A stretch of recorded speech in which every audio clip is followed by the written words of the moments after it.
Okay, since my videos of late have been pretty long, this one will be short, and I have a question for you. So we'll see who's actually watching.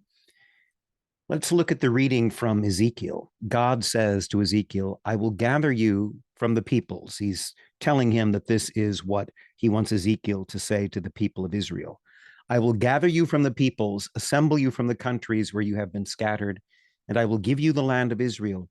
And they will go there and they will take away all its detestable things and all its abominations from there, the false gods, the idols.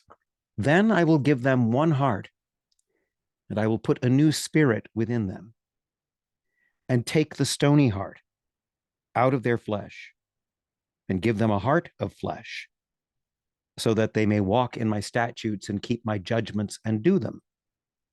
And they shall be my people, and I will be their God. What does he mean? I will give them one heart, and I will put a new spirit within them, and take the stony heart out of their flesh, and give them a heart of flesh. What does he mean? He's taking away their hearts of stone and giving them hearts of flesh. What does that mean? That's question number one. Question number two is related to that. Does that reading from Ezekiel have any connection to what Christ is saying in the Sermon on the Mount? But seek first his kingdom and his righteousness, and all these things will be given to you as well. Don't worry about what you are to eat, what you are to drink, what you are to wear. Instead, seek first the kingdom of God and his righteousness, and all these other things will be added unto you. Are those two readings tied together?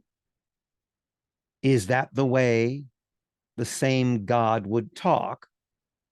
Is there an underlying message to us? Is getting a heart of flesh to replace our hearts of stone connected to seeking first the kingdom of God and his righteousness, so that all the other petty worries will no longer be an issue? Is that part of the same message? That's my question. Those are my two questions. Do your best. Of course, you might not know. You might have to struggle with this. There's no definite answer. So don't Google it and tell me what the church says, because the church doesn't really address everything.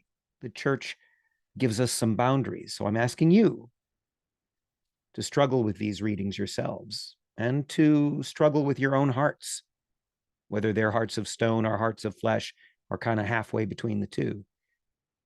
How are these readings connected, and what do they mean?